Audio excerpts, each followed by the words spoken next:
우리가 지난주부터 구체적으로 우리가 사진 찍을 때 어떠한 대상을 어떻게 찍어야 될 것인가, 그렇죠? 그래서 우리가 실제 촬영에 들어갔을 때 바로 우리가 쓸 수 있는 그러한 좀 경험을 하고 싶다, 그러한 지식을 좀 받고 싶다. 그래서 지난주에는 꽃, 식물을 좀 살펴봤고요. 오늘은 풍경 사진에 대해서 다양한 그런 사진가들의 모습을 보겠습니다. 자, 풍경하면은 제일 유명한 사진가 중에 하나가 안셜 아담스일 거예요. 그렇죠? 여러분들 너무나 잘 아시는 사진가인데 그냥 스타트를 하기 위해서 그냥 좀 보편화된 그런 지식으로 좀 알고 있는, 또 우리가 또 모르는 부분도 다시 한번 점검할 수도 있고요. 네, 누가 봐도 아름답습니다. 그렇죠? 이러한 풍경 사진을 보고 나 마음에 안 들어, 내 스타일이 아니야, 그런 분은 좀 드물 거라고 생각해요. 보편적으로 아름답다, 편안하다. 근데 조금 한편 너무 자주 봐서, 그쵸? 너무 스탠다드한 그런 일반적인 풍경이라서 조금은 살짝 식상하다고 그럴까요? 그러한 부분이 있는 것 같아요. 그쵸? 네. 안셜 아담스는 미국의 캘리포니아의 그 요세미티 국립공원이라고 그 대자연의 장엄함과 아름다움을 잘 간직하고 있는, 제가 IMF 전에 한번 가봤는데 아직까지 곰, 베어가 살고 있어요. 그래서 저는 마주대하지는 않았는데 차로 들어가는 중간 곳곳에 곰 조심하라고, 그러니까 차에서 내릴 때 음식물 같은 거 차 안에 두지 말라고 그런 경고판을 봤어요. 그리고 저를 그때 이제 에스코트 했던, 제가 미국은 초행길이니까 미국은 뭐 차도 없고 안내자도 없고 그러면 뭐 좀 움직이는 게 쉽지가 않잖아요. 그래서 제 제자가 마침 그 유학을 가 있어서 그 친구가 저를 이제 안내해서 한번 요세미티를 한번 갔는데, 그 친구는 저하고 가기 그 이전에 갔을 때 거기서 곰을 만났다고 그러더라고요. 그래서 그런 얘기를 들었습니다. 안셜 아담스는 원래 음악을 했다고 그러죠. 피아니스트였다고 합니다. 근데 이제 아마 그 몸이 좀 건강이 안 좋았는지 그러면서 이제 휴양차 뭐 이렇게 쉬면서 사진을 하게 된, 그래서 안셜 아담스 하면 흑백 풍경으로도 제일 유명하지만 존 시스템이라고 그래서 흑백을 옛날에 이제 아날로그 시대니까 필름으로 촬영을 하고 이제 암실에서 직접 프린트를 하잖아요. 흑백 프린트를 제일 잘한, 거의 장인의 어떤 수준에, 최고 수준에 올랐다고 보통 얘기하는 게 안셜 아담스예요.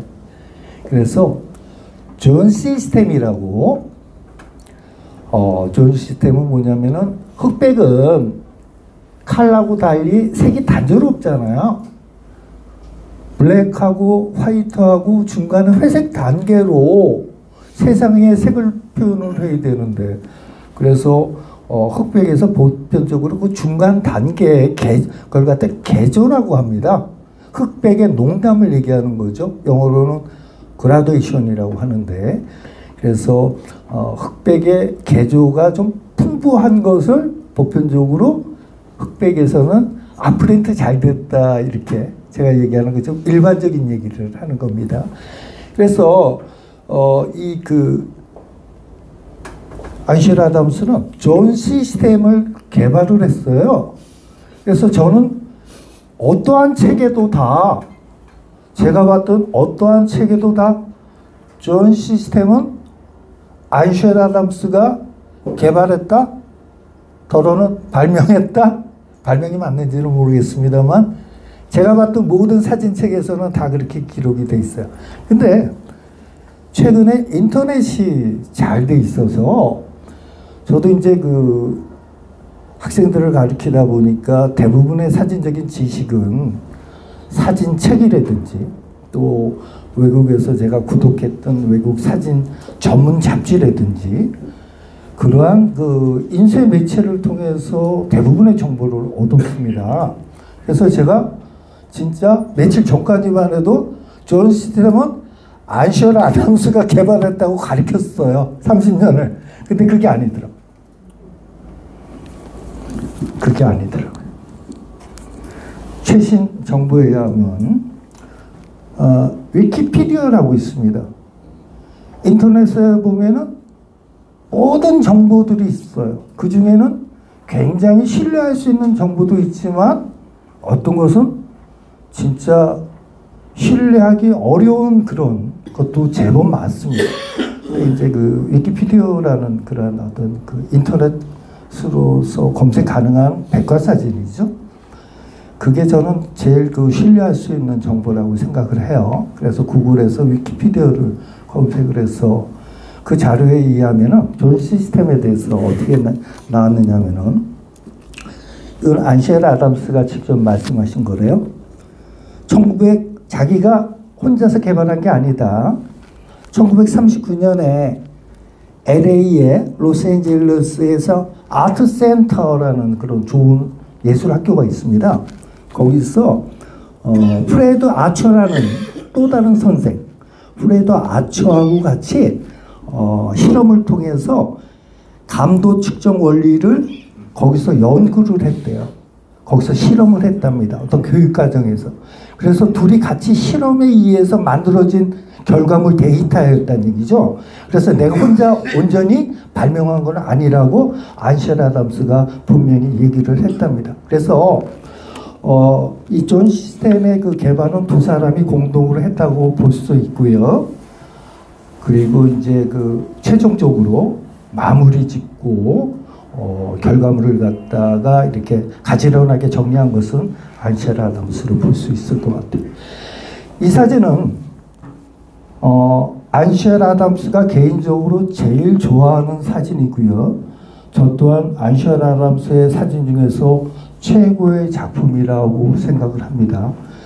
그리고 이 사진은 또 더욱이 유명한 게 여러분들 잘 아시는 스티브 잡스가 집에서 유일하게 갖고 있었던 예술 작품이 딱 이 한 점입니다. 그 재밌잖아요. 스티브 잡스가 세계에서 내놓으라 하는 그런 재벌인데 돈이 엄청나게 많은데 그 집안에는 고가의 미술품들이 굉장히 많을 거라고 우리는 좀 짐작할 수 있는데 예술품은 이거 딱 하나. 그리고 본인도 타임즈하고 인터뷰에서 그렇게 얘기를 했어요. 우리 집에서 최고의 단 하나의 사치품은 안쉘 아담스의 흑백 풍경사진이다. 그러니까 재밌지 않나요? 왜 이 흑백 사진이 유일하게 스티브 잡스 집 거실에 걸려 있을까요? 스티브 잡스는 제가 이제 그 유튜브 개설을 할 때 첫 번째, 두 번째를 갖다 스티브 잡스에 대해서 그 강의를 올렸어요. 그래서 첫 번째는 스티브 잡스를 찍었던 포토그래퍼, 여성 포토그래퍼가 있었는데 그 여성이 찍었던 스티브 잡스의 사진을 보면서 제가 얘기를 했고요. 두 번째 강의가 바로 오늘 지금 이 사진에서 자세한 내용은 거기 있으니까 나중에 참고로 보시고요. 제가 간단하게 말씀을 드릴게요. 그것은 아주 추운 겨울날 이 안쉘 아담스가 그 새벽에 동이 트면서 찍게 된 여기 보면 말이 있어요. 말. 한 마리의 말이 있고 빛이 여기만 이렇게 있지. 여기는 그 시에라 네바다 산맥이랍니다. 그래서 요세미티 론파인이라는 지역에서 시에라 네바다 산맥을 바라보면서 찍은 사진. 이 사진이 왜 스티브 잡스, 간단하게 설명을 드릴게요. 스티브 잡스는 원래 선불교, 일본의 선불교에 심취해 있었어요. 그리고 요세미티 계곡 국립공원을 굉장히 좋아했습니다. 그래서 결혼도 요세미티 공원 안에 가면은 아주 클래식한 지은 지 오래된 돌로 만드는 호텔이 있대요. 제가 갔을 때는 그 호텔을 못 봤는데 거기서 결혼을 했어요. 그리고 주례도 일본 선불교 승려 스님이 주례를 섰고요. 애플 보면은 디자인은 어때요? 여러분들 그 아이폰 쓰시는 분들이 좀 계시죠? 굉장히 미니멀하고 심플한, 그래서 아이폰뿐만 아니라 대부분의 애플 제품들은 굉장히 심플해요. 미니멀해요. 장식이 굉장히 간단합니다. 그 이유는 애플의 창업주 스티브 잡스가 대학교 다닐 때부터, 대학교 한 학기밖에 안 다녔거든요.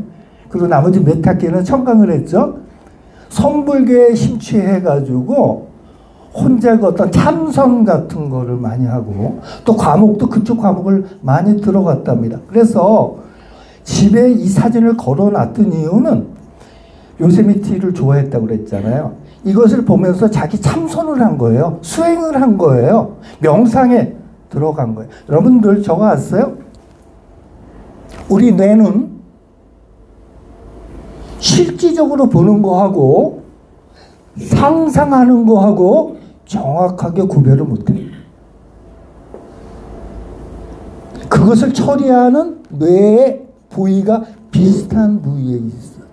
그래서 스티브 잡스가 아마 거실에다가 이 사진이 굉장히 프린트가 큰 사진이거든요. 그 앞에서 정좌를 하고 명상에 들어가면서 그 사진을 보면서 요세미티, 자기가 좋아했던 요세미티 계곡 국립공원을 생각하면서, 그쵸? 그리고 이제 명상으로 들어갔겠죠? 그게 좀 깊어지게 되면 어떤 현실성을 좀 잊게 되고 그 세계로 완전히 몰입할 수 있는 그런 수준에도 들어갈 수도 있으리라고 생각해요. 그쵸? 아주 좀 수준이 많이 쌓인다. 그래서 유일하게 이 작품이, 그러니까 이 보편적으로 예술품이라는 것은 페인팅, 서양화든 동양화든 사진이든 조각이든 대부분의 예술품은 장식성이 우선이에요. 그 공간을 장식해주고 특히 어떤 자기가 갖고 있는 지위, 부 이런 것을 살짝 과시하는 그런. 근데 스티브 잡스 집에 있었던 것은 그러한 장식성의 예술품이 아니라 온전하게 수행의 과정 중에 필요한 도구, 수행의 수단. 그리고 재미난 게 그 스티브 잡스의 자서전이 있습니다.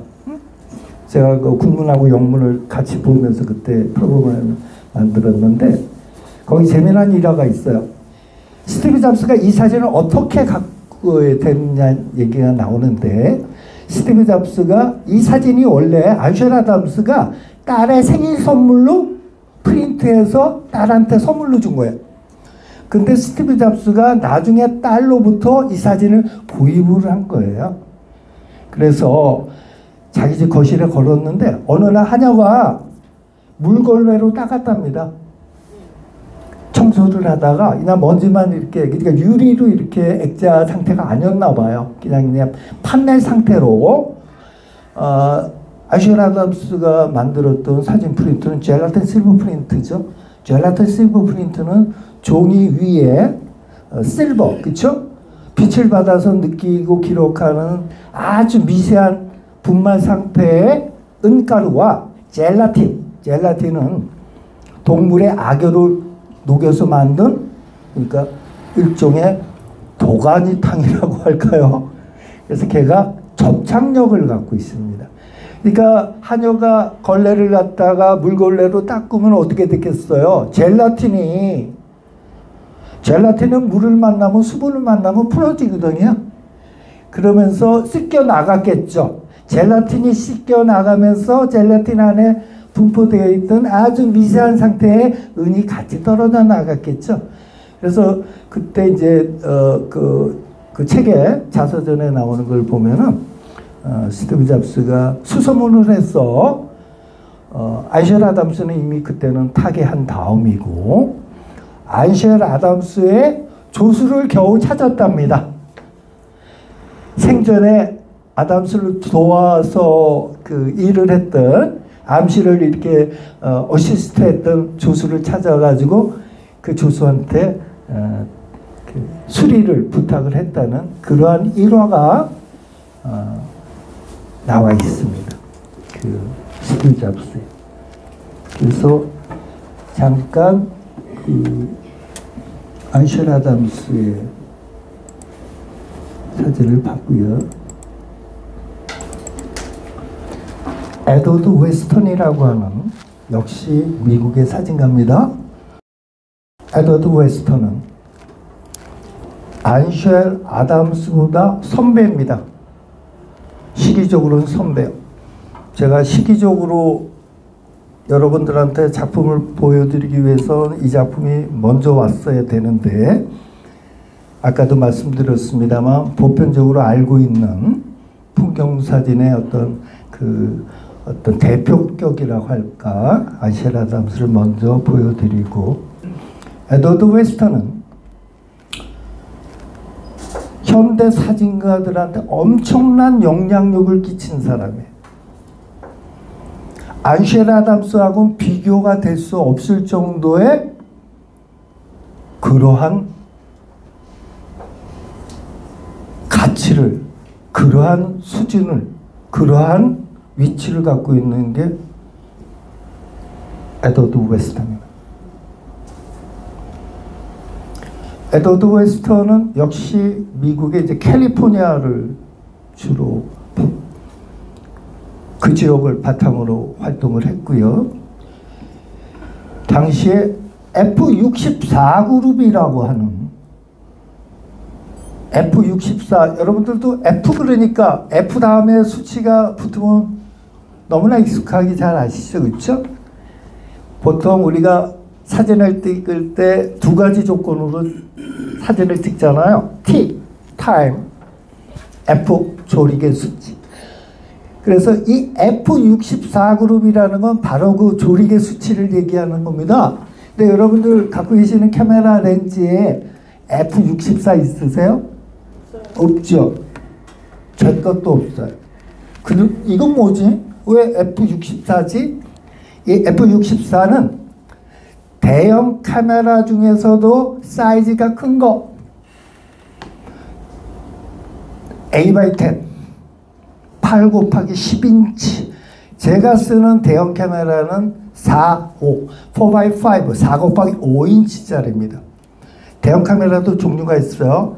45, 57 그리고 8 곱하기 10인치 센치가 아닙니다. 인치입니다. 그리고 11, 14까지 있는 걸로 알고 있어요. 그래서 F64 그룹이라는 것은 뭐예요? 조리개를 최대한으로 조렸다는 얘기거든요. 그 얘기는 뭐야? 이 F64 그룹은 이 에드워드 웨스턴이 여러분들이 지금 보시는 에드워드 웨스턴이 가장 리더고요. 이 그룹에. 그리고 아까 좀 전에 우리가 봤던 안쉘 아담스 그리고 또 뭐 꽃사진으로 유명한 이모젠 커닝엄 이런 사람들이 그룹인데 이들이 추구했던 그러한 그 세계 사진의 어떤 방향은 뭐냐면은 사진의 극단적인 묘사성, 선명함의 끝까지 한번 표현해보자. 여러분들 촬영할 때 조리개를 최대한으로 조리면 어떠한 현상이 생겨요? 펜포커스로, 그렇죠? 전경, 근경에서부터 원경까지 초점이 다 떨어집니다. 그렇죠? 그래서 그것을 선봉하는 그러한 그룹이에요. 왜냐하면은 제가 첫 시간에도 얘기했지만 왜 1800년도 말에 사진이 미술이 되고 싶어가지고 그렇죠? 회화 추종의 시대가 있었잖아요. 근데 그 시대가 꽤 길었나 봐요. 1800년도 말에서 끝나지 않고 1900년도까지도 그러한 어떤 그 아름답게 꾸미는 그러한 성향들이 많았나 봅니다. 그래서 이제 이들 그룹은 그거 사진의 길이 아니다. 극단적인 선명성, 그리고 당시 저게 있어요. 사실주의. 그 이전에 미술리즘이 표현주의라고 해서 굉장히 추상적인 그러한 세계를 한동안 그 미술계에서 쓸고 가다가 거기에 대한 식상함으로 리얼리즘, 사실주의가 나타나기 시작해요. 그래서 이 F64는 사진적인 사실주의입니다. 사실주의의 극단적인 사실성을 갖다가 사진으로 추구하자는 얘기예요. 그래서 혹자는 직물주의라는 표현을 쓰기도 하는데, 그래서 이 제가 아까 에드워드 웨스턴의 말씀을 드리면서 현대 작가들이 많은 영향을 받았다고 그랬죠. 구체적으로 랄프 깁슨, 마이클 캐냐, 그리고 저. 이게 이렇게 두 명의 대가를 먼저 이렇게 얘기하고, 그리고 저는 이제 꼽사리를 살짝 이렇게 저를 앞에다 놓으면 너무 뻔뻔스럽잖아요. 그쵸? 그 둘만 얘기하면 나도 서운하거든. 그 두 분 한편도 내가 영향력을 있고 나도 그 계열이라고 생각하니까, 그치? 그래서 한 명 더 끼면 더 좋은데 그냥 또 다른 것도 얘기해야 되니까 살짝 넣어서 이해해 주세요. 네. 앞에서 이 고생을 하는데 그 정도의 어떤 혜택이 있어야 되지 않을까? 네, 그래서 굉장히 미니멀해요. 그리고 이들의 공통적인 특징은 블랙에 많은 것을 묻는다. 방금 전에 얘기했던 랄프 깁슨, 마이클 캐냐, 이들의 사진에서 블랙이 많이 등장하고 블랙 안에 많은 것들이 감춰져 있고 그 블랙에 들어가 있는 것들이 우리로 하여금 상상케 하고 그러한 단초를 제공한 게 바로 에드워드 웨스턴이라는 얘기죠. 자, 기가 막힌 사진들이 나옵니다.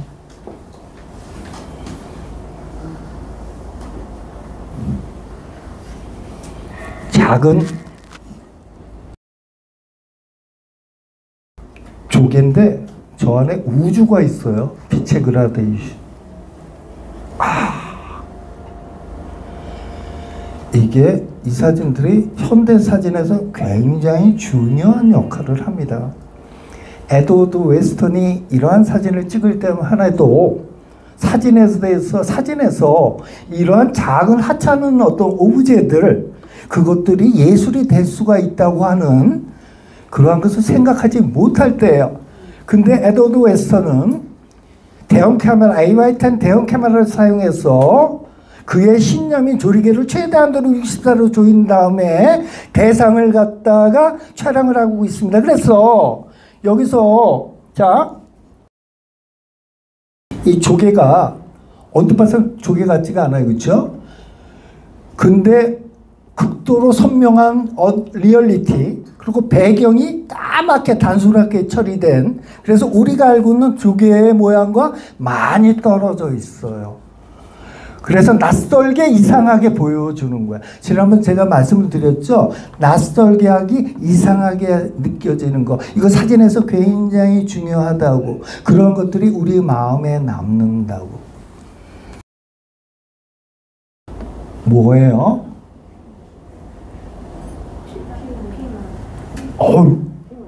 피망 같아요. 공부를 많이 했구나. 그쵸? 이미 지식을 갖고 있는 거야. 이거 본 적이 있는 거야. 그걸 갖다가 코드를 갖고 있다고 그러는 거예요. 나중에 기호학할 때 다시 말씀을 드리겠습니다. 이 사진을 처음 보는 사람은 바위인가?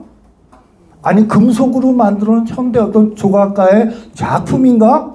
피망이라는 것을 못 느낄 가능성이 많아요. 왜 그럴까요?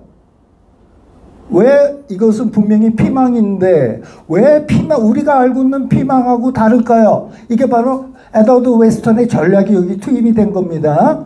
우리가 아까 여러분들 중에서 피망 그렇게 말씀하셨던 분은 이미 사전적인 지식이 있었기 때문에 그것을 가동할 수 있었을 거예요. 피망이 아니게 느껴지는 그 요인을 한번 찾아보십시다. 첫 번째, 우리가 알고 있는 피망은 어때요? 색을 갖고 있죠?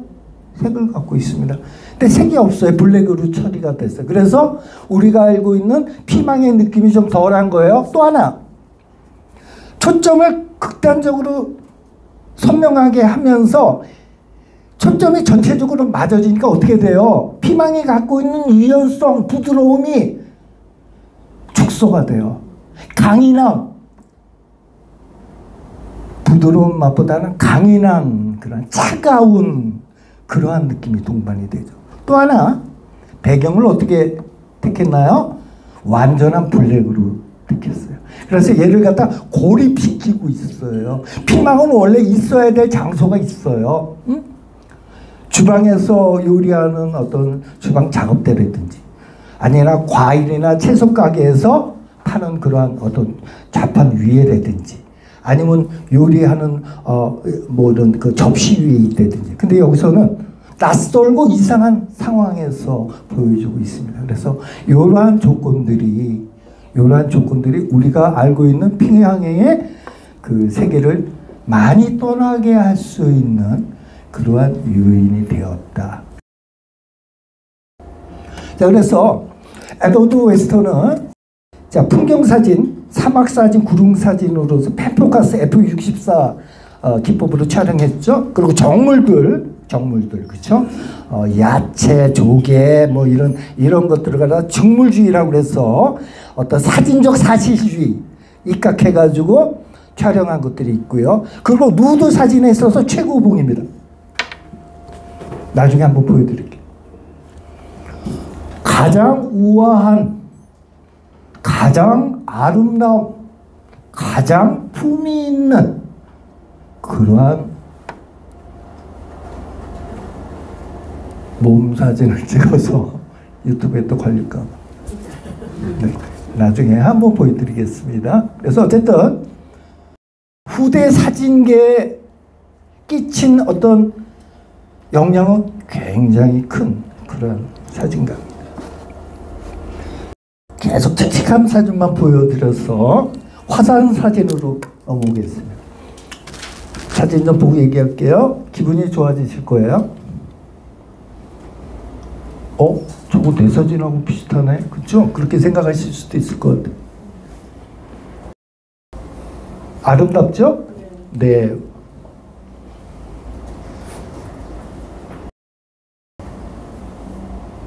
자, 여러분들이 찍은 사진하고 아마 비슷하실 수도 있고 또 이러한 유형의 사진을 많이 보셨을 수도 있어요. 그렇죠?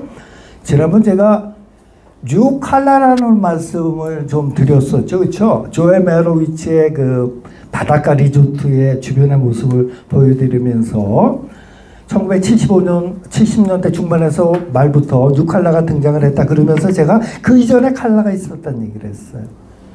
그 이전에 칼라의 대표적인 작가 중에 하나입니다. 엘리어트 포터라는 작가입니다. 그래서 제가 뉴 칼라하고 대조적으로 말씀을 드리면서 그 이전의 칼라는 자연의 아름다움, 자연의 화려함, 화사함, 우아함 그것을 보여주는 작가들이 많았다는 말씀을 드렸어요. 그렇죠? 그 대표적인 작가가 엘리어트 포터입니다. 그래서 이 아름다운 사진은 그때 봐도 아름답고 지금 봐도 아름답습니다. 그리고 여러분들이 우리가 지금 새로운 세계를 이제 열기 시작하니까 여러분들이 여태까지 모르셨던 부분을 제가 정보를 좀 제공해 드리기 위해서 사진가들의 작품을 펼치다 보니까 너무 좀 이렇게 현대적인 거 조금 이해하기가 좀 어려운 것들 그러한 작품들을 좀 너무 많이 보여드린 게 아닌가 하는 생각도 좀 드는데요. 이러한 작품도 좋습니다. 굳이 현대 작품이라고 해서 아름다움을 굳이 거부하고 기피하고 이상한 사진만 찍어야지 이 시대의 사진이 아니에요. 나는 이러한 풍경을 찍는 게 좋다. 그럼 찍었어요. 그게 시대에 뒤처지는 거 아닙니다. 늘 어느 시대나 앞서 나가는 아방게르의 작품과 또 전통적인 그러한 전통성을 이어받아서 탄탄하게 안전하게 나아가는 데레게르 같이 공존합니다. 그래서 이 엘리어트 포터는 지난번에 뉴칼라 얘기를 하면서 이러한 말씀을 드렸죠. 보수적인 미술관에서 뉴칼라 이전에 칼라 작업을 했던 작가들은 좀 푸대접을 받았다. 그래서 미술관에서 문을 안 열어주고 조그만 갤러리에서 전시 정도 하는 걸로 머물렀는데, 그쵸? 1970년대 중반에서부터 말에 윌리엄 이글 스터린이라든지 지난번 보여드렸던 조엘 메로위치 이런 사람이 등장을 하면서 뉴칼라라는 그런 어떤 시대를 열고 그런 보수적이고 완고했던 미술관의 문을 열었다고 그랬는데, 이 엘리어트 포터도 그 덕을 봤어요. 갑자기 칼라가 관심이 있어지는 거야. 76년에 윌리엄 이글스턴이 뉴욕 현대미술관에서 개인전을 하죠. 78년에 조엘 메로위치가 보스턴 미술관에서 전시를 하죠. 그러면서 칼라에 대한 관심이 증폭됩니다. 그래서 옛날에 그렇게 대접 못 받던 엘리어트 포터도 1979년에 모마 다음으로 유명하다고 말할 수 있는 메트로폴리탄 미술관 뉴욕에서 개인전을 하게 됩니다. 그때 전시의 이름이 Intimate Landscape, 타이틀을 참 잘 지은 것 같아요. Intimate, 밀접한, 친숙한 랜드스케이프. 그래서 엘리어트 포터는 재조명을 하게 되죠. 재조명을 받게 됩니다.